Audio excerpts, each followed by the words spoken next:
Qu'est-ce qu'être catholique? Déjà, il y a plusieurs phases, je pense, dans la foi catholique. C'est-à-dire qu'on découvre le Christ et après, on découvre l'Église. C'est souvent comme ça que ça se passe. Et parfois même, c'est l'inverse. Des fois, on découvre l'Église et après, on rencontre le Christ. Mais c'est plus facile de rencontrer le Christ avant, puisqu'on peut passer outre tous les défauts de l'Église. Et il y a un truc important à savoir, c'est que l'Église, elle n'est pas parfaite. Parce qu'elle est composée aussi des hommes. Et du coup, on peut avoir tendance à se dire que, j'ai pas envie d'aller dans cette église-là. Elle est bizarre, elle est poussiéreuse, elle est dans le passé, tout ça. Mais l'important, c'est pas l'église, c'est de rencontrer le Christ. Et je dirais que c'est le message vraiment que je veux faire passer à travers cette vidéo, parce que souvent, on regarde tout ça avec les yeux de l'actualité et sur des sujets qu'on maîtrise pas forcément, et on pense qu'être catholique, c'est être forcément de ce côté-là, sans comprendre toute la profondeur qu'il y a dans ces prises de position. Un catholique, il n'est pas catholique intégriste. Un catholique, c'est un catholique. Quand on appelle un catholique intégriste, on détruit tout ce qu'il est. Parce qu'un catholique, c'est tout sauf intégriste. Catholique, ça veut dire universel. Ça veut dire ouvert sur le monde. La religion, c'est des ponts. Étymologiquement, c'est des ponts entre les personnes. Donc être catholique, c'est vivre en cohérence avec ce que l'on croit. Le fondateur de l'Église, c'est Jésus-Christ. Il a institué les apôtres et il a institué l'Eucharistie et le premier pape, Saint Pierre. Et la religion catholique a été fidèle à cette lignée apostolique apôtre. Et donc du coup, tout ça, ça nous transcende en quelque sorte. On n'est qu'un petit passage dans l'histoire. Et les catholiques sont là pour porter la flamme. Alors, on pourra dire, il y a eu des problèmes dans le passé avec des événements qui sont horribles et tout. Mais le passé, c'est le passé. Pour juger ceux qui nous ont précédés, il aurait fallu vivre à leur époque et ne rien leur devoir. On leur doit tout et on ne vit pas à leur époque. C'est facile de juger le passé. Donc on peut parler des croisades, on peut parler de tout ce que vous voulez. Mais la réalité, c'est que on ne maîtrise pas le passé. Et il y a forcément des circonstances qui ont fait que. Et on peut regarder aussi les guerres de l'homme.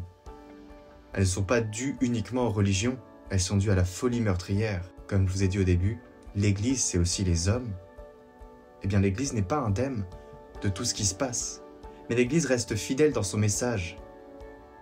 Toute la vérité qu'elle dispense à travers sa doctrine, elle est applicable à notre temps et elle ne peut pas être fausse. Les interprétations des prêtres et tout peuvent être injustes, mais vous voyez, le message du Christ est la vérité.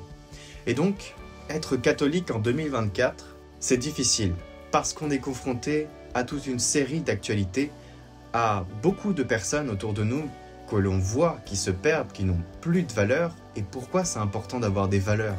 Pas parce qu'on a une vision archaïque de la société, de la famille, de la vie personnelle, mais parce qu'on se soucie des âmes.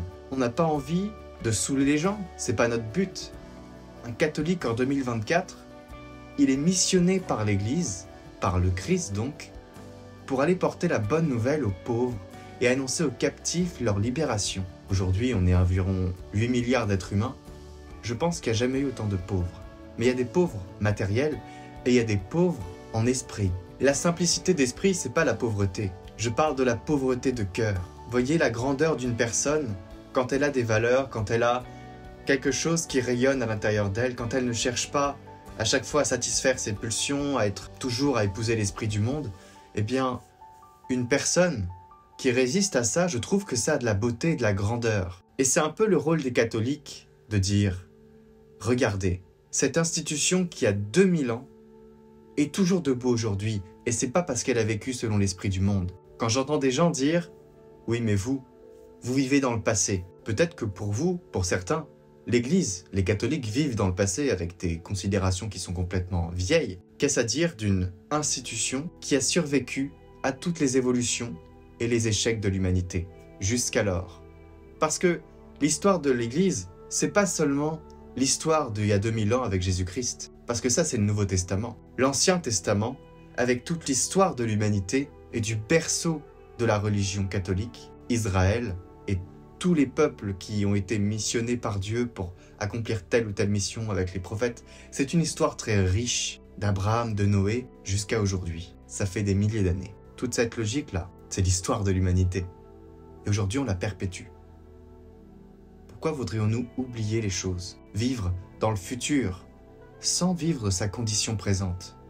L'Église invite à ne pas rester dans le passé, à ne pas aller trop dans le futur, mais à vivre le temps présent.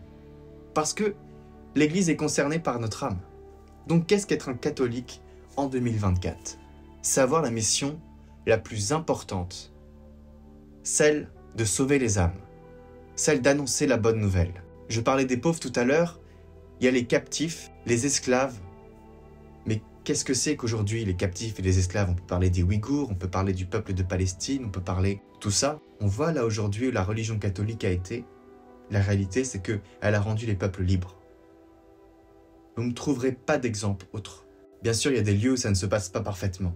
Mais la réalité, c'est que quand vous avez la religion catholique quelque part, elle purifie la société. La société a envie d'une liberté. Et ça mène à ce qu'on a aujourd'hui. Maintenant, on est dans l'excès.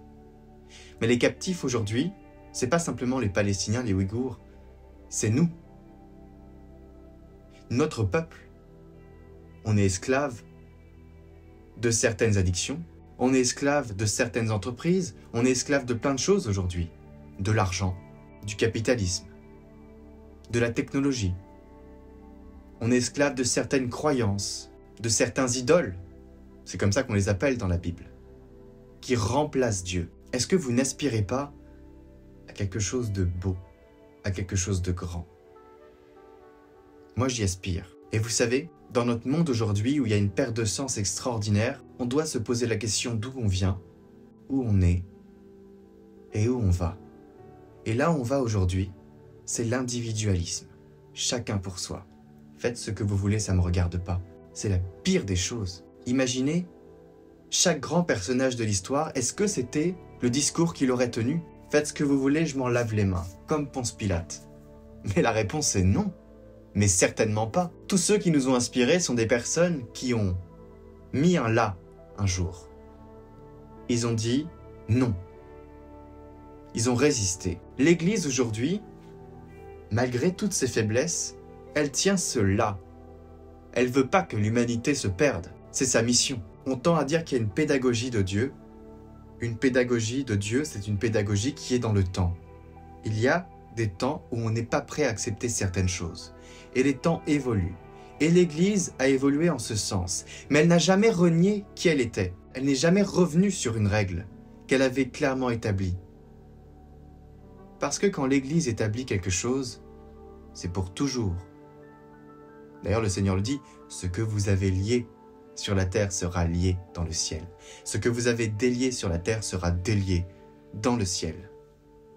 Il a laissé l'autorité apostolique à l'Église, qui vient de lui. Être catholique en 2024, c'est prendre les armes, pas pour tuer, mais pour combattre toutes les idéologies qui viennent détruire l'humain dans sa dignité. Il y a la fin de vie, il y a l'avortement, il y a le mariage des couples homosexuels, il y a plein d'autres sujets. Et ça, c'est des sujets très polarisants. Pourquoi on serait contre le fait qu'une personne qui ne puisse pas accueillir la vie la détruise? Et on voit tous les paradoxes que ça porte dans la société. L'affaire Pierre Palmade, par exemple, c'est un exemple criant. On ne veut pas reconnaître que le bébé qu'il y a dans le ventre d'une femme, eh bien ça a une valeur plus qu'un fœtus. Parce qu'alors on reconnaîtrait qu'une personne qui va avorter commet peut-être un crime. L'incohérence naît quand on prend des décisions et des mesures, des lois qui ne sont pas fondées, qui ne sont pas dans la vérité. Alors moi je vous invite à vous poser la question. Quelle est l'évolution de tout ça? On va aller où? Avec des personnes aujourd'hui qui naissent sous X, qui se demandent légitimement de qui ils sont, d'où ils viennent. On ne peut pas arracher quelqu'un à ses origines. C'est monstrueux. Et on accepte ça aujourd'hui pour une certaine élite.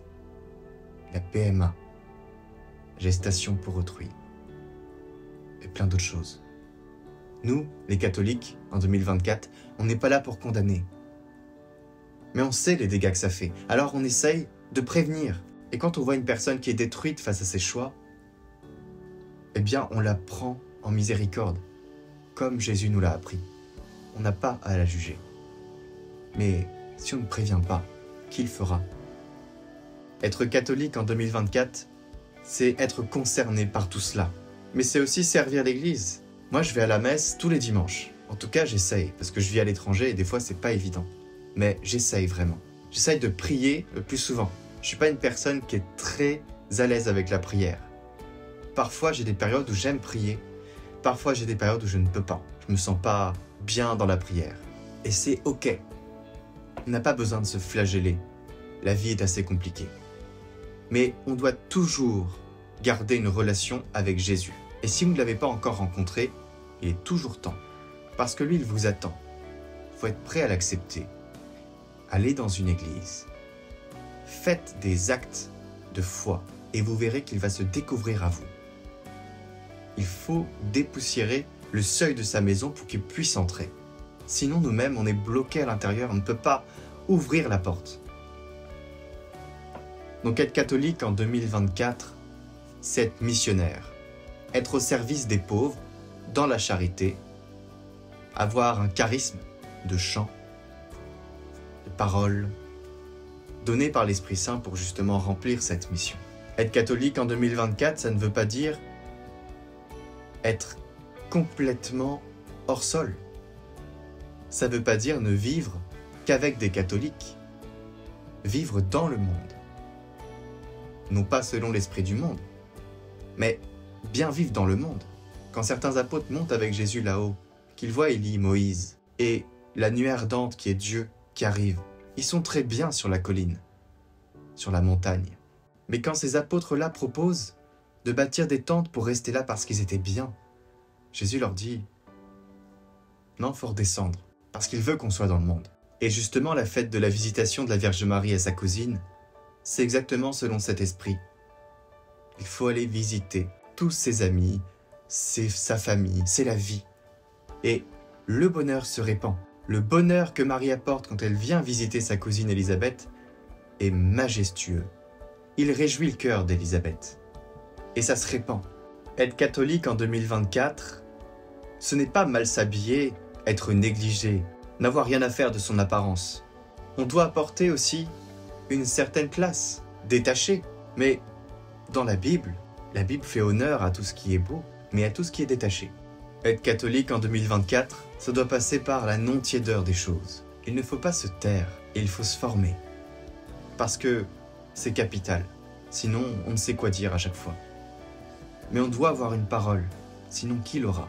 Être catholique en 2024, c'est refuser l'individualisme. C'est refuser l'égoïsme. C'est être concerné par tout ce qui arrive. À nous, mais à chacun.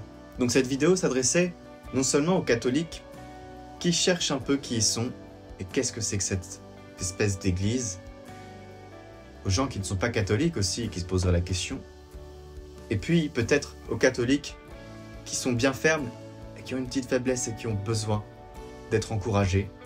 Voilà, cette vidéo, elle n'est pas du tout cadrée, je ne l'ai pas du tout organisée, je l'ai tournée dans mon petit appartement de Séoul. Voilà, c'était assez spontané.